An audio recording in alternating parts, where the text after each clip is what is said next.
La nuit était presque tombée, et les 8 protagonistes se retrouvaient autour du feu de camp comme d'habitude, à écouter la belle voix d'Elfie. Les pommes de terre et les marrons étaient en train de cuire dans la braise, et l'odeur dégagée leur ouvrait davantage l'appétit. Ils avaient pêché un thon, qu'ils étaient en train de cuire à la broche. Ce mélange d'odeurs embaumait la forêt, et la fumée intense montait en flèche vers le ciel étoilé. Les nuits avaient commencé à se rafraîchir et l'odeur de l'automne flottait dans l'air. Après une longue discussion, ils décidèrent de montrer aux 8 citadins la machine qui ouvrait les consciences. Pour les aider à rentrer en communication avec tous les éléments de la nature, ils allaient leur faciliter la tâche grâce à cette machine formidable que Timothée avait rassemblée et gardée précieusement dans son royaume. Le lendemain, elle allait voir la lumière du jour. Il ne savait pas quel effet elle aurait exactement. Il avait utilisé pour la première et dernière fois le jour où les hommes de Polysionius étaient venus pour la dérober, et ils avaient vu l'effet fabuleux qu'elle avait eu sur Timothée, Charles et Regius Animus. « Je ne crois pas que nous devons leur montrer la machine, dit Regius Animus. Peut-être as-tu raison, mais nous devons avancer vite avec eux pour qu'ils puissent voler de leurs propres ailes, afin d'enseigner tout ce qu'ils ont appris aux autres citadins. »« Qu'attendez-vous d'eux » demanda Regius Animus. « Rien, dit le sage. « Comment rien? Pourquoi nous donnons-nous autant de mal » demanda Regius Animus. « Comme je te l'ai dit, pour les aider à voler de leurs propres ailes. »« Et ensuite, que se passera-t-il » ? ?»« Je n'en sais rien, » répondit le sage. « Qu'allons-nous faire ? Que feront-ils ? » Nous avançons au jour le jour. Vivons le moment présent sans nous poser tout un tas de questions. Tu vois bien que tous les jours il y a de nouveaux paramètres qui interviennent, et nous ne pouvons absolument rien prévoir. Faisons de notre mieux au moment présent, et sois sûr que nous construirons le meilleur pour l'avenir. Vous pensez à quelque chose de particulier ? Demanda Célestine. Non, je ne peux pas te donner de pronostic. Tout dépend de tellement de choses, et chaque chose dépend du choix de chacun. Rien n'est figé, rien n'est définitif. Tout se crée à l'instant même où nous parlons. En ce moment même, tout le monde pense à des choses très différentes. S'il y a un groupe suffisamment grand qui pense à la même chose au même moment, il peut créer une force puissante qui influe tout autour. Très intéressant, dit Célestine. Tu as vécu un tel phénomène. Ah bon ? Car nous avons réuni nos forces pour sauver les citadins. Nous avions créé une force de guérison si puissante que l'eau qu'ils ont tous bu s'est transformée en élixir. C'est un peu comme une baguette magique qui transforme tout autour. Mais je croyais que c'était l'eau qui descendait de la montagne qui avait des vertus exceptionnelles, dit Nicolas. Effectivement. Tout dépend aussi de la valeur que l'on donne aux choses. Combien de fois les citadins sont-ils passés à côté de cette source lors de leur promenade dans la montagne? Combien ont bu de son eau? Et pour ceux qui ont bu, rien d'exceptionnel ne s'était passé, n'est-ce pas? Eh bien, Cette source est une source comme des millions de sources. Elle attend qu'on s'intéresse à elle, qu'on lui donne de la valeur pour se révéler. Elle est dotée d'un potentiel inépuisable et c'est nous qui l'aidons à retrouver son potentiel par notre regard d'amour. Si je comprends bien, c'est notre pensée qui transforme l'eau, dit Marjolaine. Tout à fait. Elle est là pour nous. C'est l'élément indispensable pour notre univers. Mais je croyais qu'il y avait des sources miraculeuses, dit Marjolaine. Bien sûr. Elles sont miraculeuses car on a voulu croire qu'elles l'étaient. Du moment où notre attention se focalisait sur elles, nous les avons rendues surnaturelles. Alors, qu'en est-il des plantes guérisseuses que ma mère et Timothée utilisent dans leurs potions? Demanda Célestine.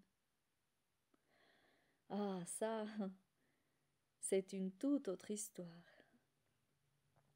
Voulez-vous me la raconter? Dit Célestine. Volontiers, mais je pense qu'il serait intéressant que nos amis de la ville l'écoutent eux aussi. Alors on va les attendre. Je te promets que demain ce sera le premier sujet que nous allons aborder. Je commence à me sentir un peu fatiguée, dit Célestine. Je vous souhaite à tous une très bonne nuit. Elle se leva et jeta un dernier regard aux braises encore fumantes. Célestine adorait regarder la danse du feu, et quand les flammes étaient éteintes, la braise incandescente l'hypnotisait presque. Elle alla se coucher avec ces belles images du feu multicolore. Le rouge, l'orange, le jaune prédominaient, mais elle attendait avec beaucoup de patience les courts instants où toutes les autres couleurs de l'arc-en-ciel faisaient leur apparition. Une fois arrivée dans sa chambre, elle s'endormit aussitôt, laissant Elfie très surprise. D'habitude, elle passait un bon moment à parler avant de s'endormir, mais ce soir-là, ce ne fut pas le cas. Elfie se demanda si Célestine n'était pas fâchée. Elle chercha à savoir pourquoi. Au bout de 10 minutes d'interrogation, elle décida de chasser toutes ces questions parasites de sa tête et s'endormit également. Avant d'aller se coucher, Regius Animus demanda à Timothée s'il avait quelques instants à lui accorder. « Timothée, j'ai besoin de ton aide. J'ai besoin de savoir où se trouve ma famille en ce moment. »«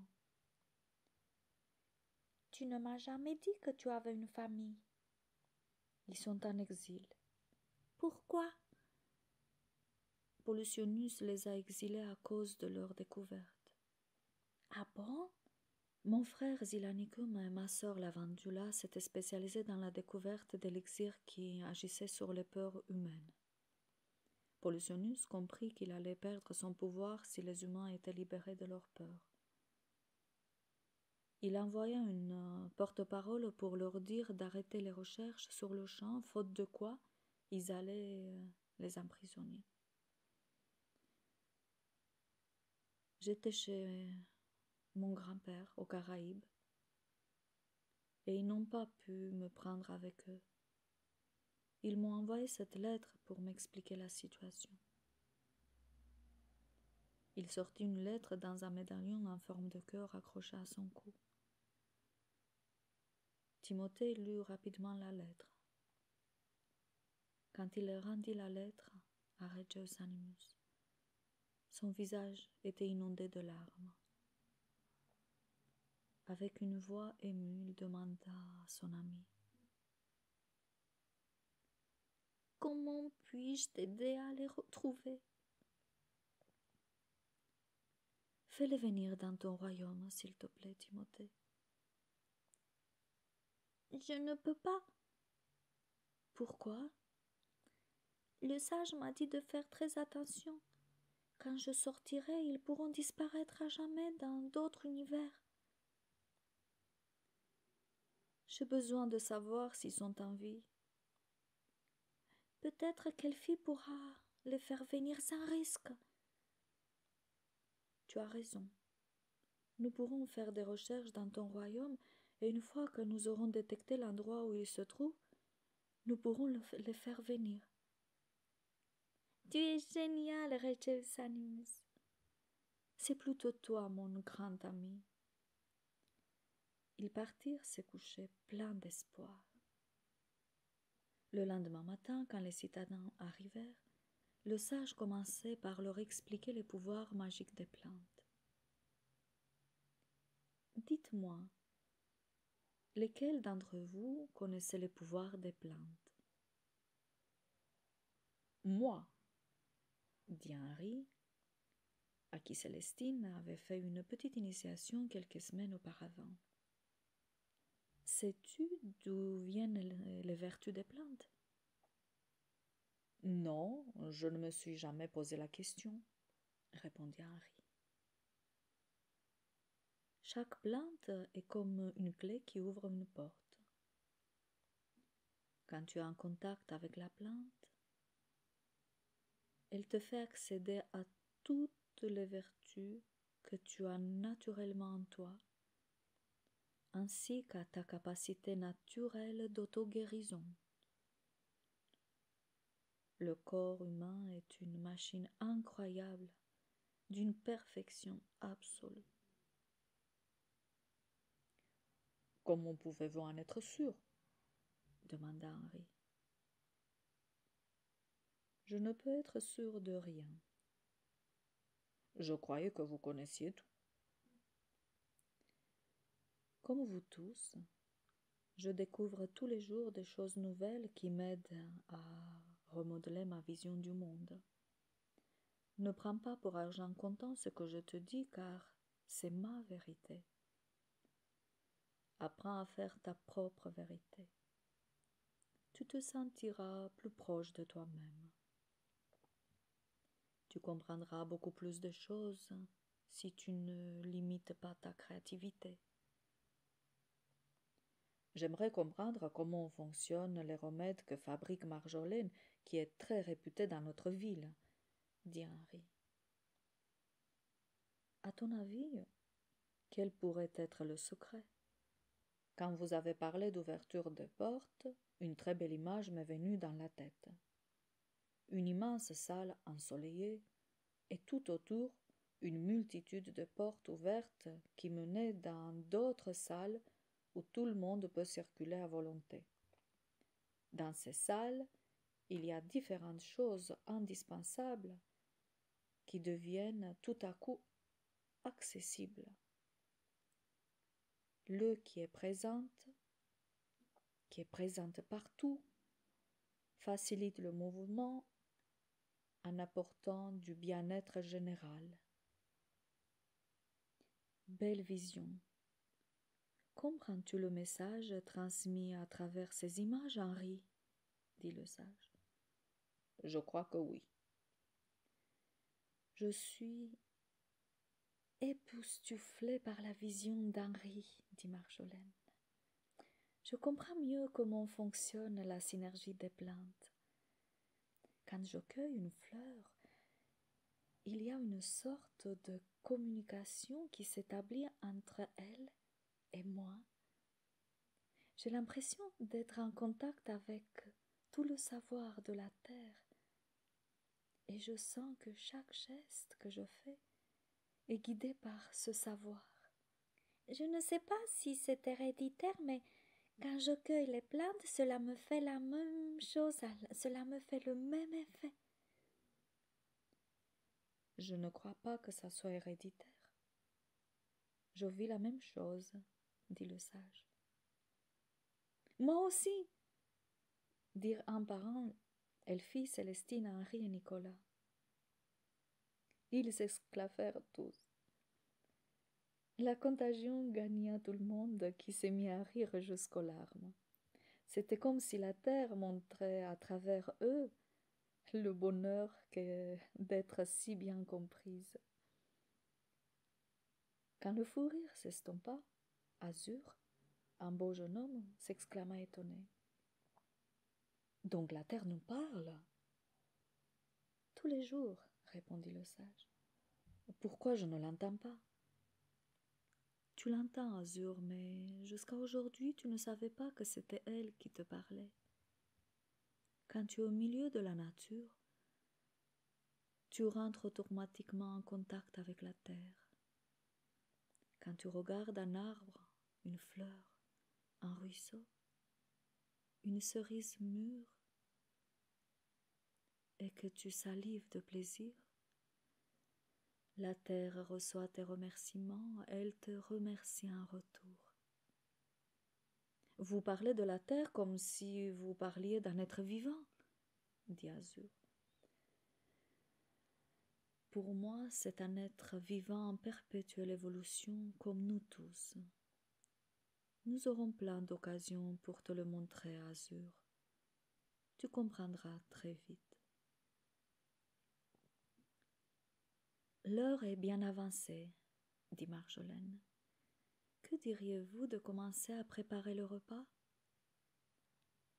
Excellente idée, dit Regius Animus, qui était un grand gourmand. Il faisait très beau en ce début du mois d'octobre.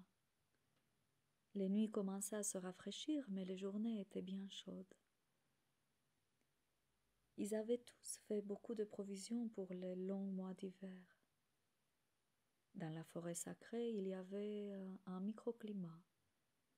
Dans la ville, l'automne avait déjà fait son apparition accompagné d'une multitude de nuances multicolores, alors que dans la forêt sacrée, le vert joyeux prédominait encore.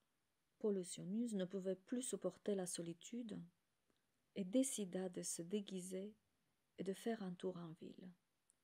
Il fut surpris de voir que tous les gens étaient heureux et insouciants. Il était si contrarié de les trouver si apaisés qu'une multitude de questions envahit son esprit comme un torrent. Qu'est-ce qui les rend heureux? Que font-ils toute la journée? Pourquoi ne travaillent-ils pas? Sont-ils donc tous en vacances? Pourquoi les enfants ne sont-ils pas à l'école? Pourquoi les magasins sont-ils tous fermés? Où sont les banques? De quoi vivent-ils? Il n'osa parler à personne et rentra dans son bunker très rapidement. La lumière du jour lui faisait mal aux yeux, malgré d'épaisses lunettes noires. Un petit chien blanc s'était mis à le suivre partout. Pollutionis n'aimait pas du tout les animaux, mais ce petit chien avait quelque chose de spécial.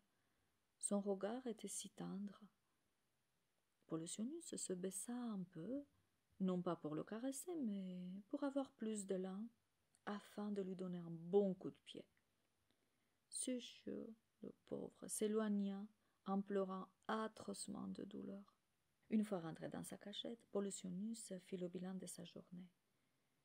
Il parlait tout seul comme il avait l'habitude. C'est quoi ce clébard qui me suit partout? Je n'ai pas envie qu'on découvre ma cachette.